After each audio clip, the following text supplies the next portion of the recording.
dia, minhas lindas, belas, inteligentes escritoras. Hoje eu tô aqui para conversar com vocês sobre valor literário, o que é literatura e quem que decide o que é válido ou não estudar. Nesses últimos anos no curso de letras, a gente vê alguns escritores já esperados, que são aqueles escritores mais renomados, aquelas pessoas de que a gente ouve falar, os autores daqueles livros que estão na lista de livros que você tem que ler antes de morrer, essas coisas. E eu tive uma aula muito interessante uns anos atrás que falava sobre cânone literário. Então, o que é válido para o universo literário, para o universo da literatura consagrada e quem é que decide isso? É importante a gente lembrar que a obra que está rodando e sendo renomada e comentada, ela conversa diretamente com a sociedade dela. Então a gente dá uma olhada hoje nas obras que a Thalia, a minha editora, está publicando. Por que eu estou publicando elas? Porque eu dou uma olhada no que é importante, no que eu acredito que é importante para a sociedade ter e também no que eu estou achando que os leitores estão procurando. Então a gente está vendo algumas obras que estão esquecidas, né, meio soterradas debaixo de tantos livros que existiram. A gente dá uma olhada, ver o que conversa com a sociedade hoje, o que conversa com os nossos valores hoje. E aí a gente edita e republica. Tem um livro que chama Teoria da Literatura. E esse livro é interessante porque ele atraiu muito público não acadêmico. Então, pessoas que nunca tiveram contato com o ensino superior acharam o livro interessante. E isso é muito interessante porque a gente sabe que as literaturas, que os livros que têm um valor literário assim para a sociedade são definidos dentro das academias, mas não é só esse público que consome a literatura em si. Então não existe algo que torne o livro literatura. Isso não existe. Então, o que a gente chama de literatura hoje, literatura relevante hoje, não é por causa da qualidade em si do texto. A qualidade do texto não transforma o livro em literatura importante. O que transforma os livros em literatura importante são os rótulos que a nossa sociedade dá para ela. Então, que pessoas da sociedade, instituições de poder, igreja, universidade, governo, esse tipo de coisa. Igreja nem tanto mais, né? Mas houve uma época que foi. E isso não é fixo. Então, por exemplo, a gente ainda vê Machado de Assis como literatura. Eu falo muito de Machado de Assis, eu sou suspeita porque eu sou muito fã dele. Mas, por exemplo, como eu comentei no último vídeo, na lista da FUVEST de 2026, não tem nenhum Machado de Assis. É uma lista toda de autoras da língua portuguesa. Então agora a gente está definindo como sociedade que aqueles livros na nova lista da FUVEST são a literatura relevante para o nosso tempo, entendeu? É o que as pessoas vão ler para ter um primeiro contato com a universidade. E essas concepções, elas estão sempre em movimento. Por exemplo, o Shakespeare, ele era considerado um entretenimento popular, era uma coisa assim meio bobinha na época dele, mas hoje é alta literatura, entendeu? Então isso não é fixo, depende muito da época que está acontecendo. E outra coisa interessante também, eu comentei no vídeo sobre literatura epistolar, sobre os sofrimentos do jovem Werther. Era considerada uma literatura muito perigosa, ela foi censurada um pouco por conta de, um pouco não, né, bastante, um pouco de crítica à sociedade que estava evoluindo ali pela Revolução Industrial, mas também esse livro foi acusado de ser tipo um manual de suicídio, um porquê que as pessoas se suicidam. Não é certeza de que as pessoas se suicidaram por causa desse livro, mas ele foi um pouco rejeitado na época dele, e hoje é um cânone, é um clássico universal. E aqui a gente está falando de grandes instituições, mas isso acontece dentro da gente também. Eu falei aqui pra vocês que eu sou super fã do Machado de Assis, mas quando eu precisava ler, antes de entrar pra faculdade ou na escola mesmo, eu achava um saco. E só agora que eu comecei a entender as coisas que eu acho legal. Então é interessante a gente ver como o microcosmo é o macrocosmo, entendeu? As mudanças que acontecem dentro da gente, elas acontecem na sociedade também de várias outras formas. Formas parecidas, mas então é a mesma coisa, mas é uma coisa diferente, dá pra entender? Então esses livros que a gente tem nessa lista de livros para ler antes de morrer, maiores clássicos da literatura brasileira, foram decididos como cânone por alguém. Então essa coisa de o que é válido como literatura é uma forma de poder. Então vamos lá, os governos, as universidades e as outras instituições de poder, elas decidem o que é importante. E aí o nosso governo, ele foi constituído por muito tempo por homens brancos. Nossas universidades por homens brancos. As instituições de poder em geral eram constituídas, em sua maioria, por homens brancos. Então a literatura legitimada era a escrita por homens brancos para homens brancos. Claro que aqui a gente, de novo, falando de Machado de Assis, me desculpem, gente, é que eu sou muito fangirl do Machado de Assis. O Machado de Assis, é óbvio, é um autor clássico da nossa literatura. E por mais que hoje a gente tenha consciência de que ele era um homem negro, na certidão de óbito dele, por exemplo, estava escrito que ele era um homem branco. Então a gente vê esse apagamento aqui, vamos fingir que o cara era um homem branco, porque todo mundo que faz sucesso é. Então era o que acontecia. Então esse tipo de literatura, escrito por mulheres, escrito por pessoas negras, escrita por mulheres negras, ainda mais difícil, né? Todas essas pessoas que foram marginalizadas, elas não tinham importância. Então só agora que a sociedade está começando a compreender essas pessoas como parte importante da sociedade, é que esse tipo de literatura está vindo à tona. Então a gente viu a Companhia das Letras, que é uma dessas grandes editoras que faz uma parte importante para compor o que a gente chama de o que é literatura de valor. A gente viu que eles publicaram agora, depois de 25 anos, depois da publicação original independente, o livro que chama Um Rio Sem Fim, que é um livro que narra o encontro entre a Igreja Católica e as populações indígenas amazônicas. Então, esse tipo de narrativa está tomando importância agora, mas é só agora. Então, nós como escritoras, nós como editoras, nós estamos reformando o cânone literário nesse momento no Brasil.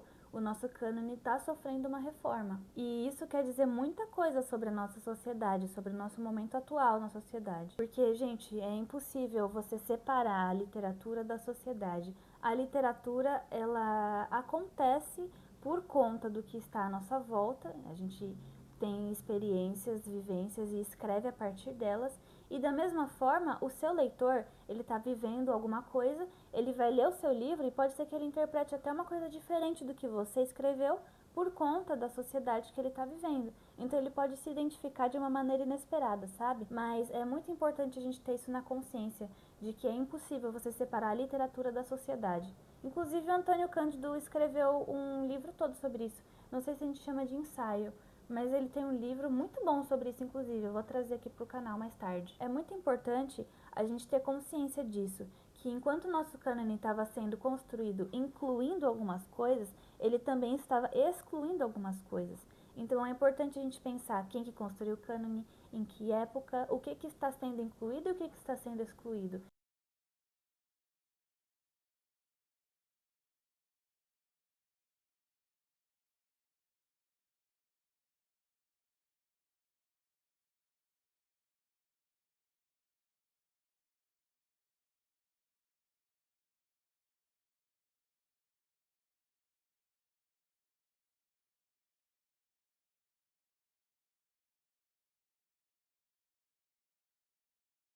Eu, por exemplo, sou muito fã de quadrinhos.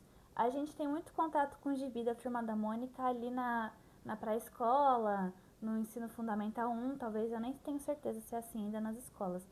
Mas depois disso, depois que você aprende a ler sem precisar das imagens para o contexto, o quadrinho não compõe uma literatura de valor, uma literatura importante. É até visto como uma coisa meio boba hoje, mas ainda é literatura, sabe? Só que as grandes instituições excluem isso como literatura.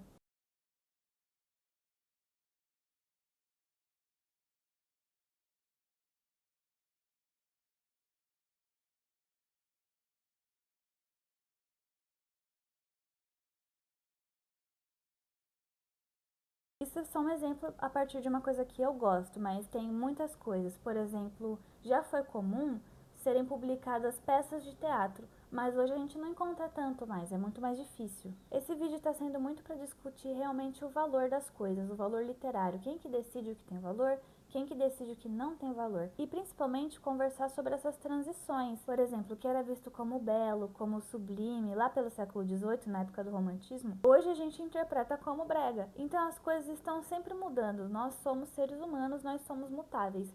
Então é importante a gente ter essa consciência de que, da mesma forma que a sociedade, nós como sociedade, moldamos a cultura nos molda de volta. Então, o que a gente diz que é importante para o cânone literário é o que vai formar os nossos futuros acadêmicos, que hoje estão ali no Fundamental 2, mas logo eles vão para a faculdade.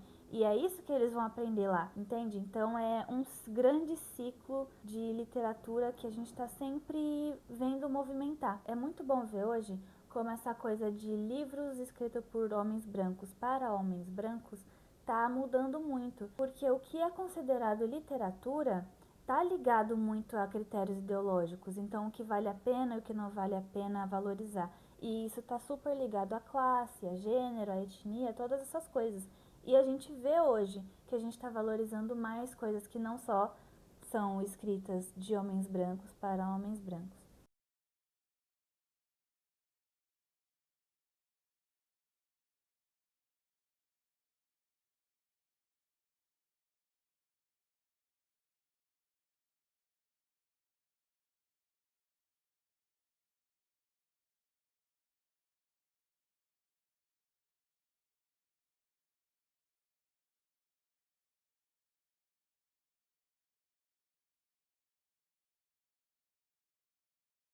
Então eu falo aqui com vocês com muito otimismo, porque eu não estou aqui só falando como as mulheres não são valorizadas dentro do sistema literário ou sobre como pessoas negras não têm voz, apesar disso não ser uma verdade distante, mas hoje a gente já vê que isso está mudando, então eu falo com muito otimismo.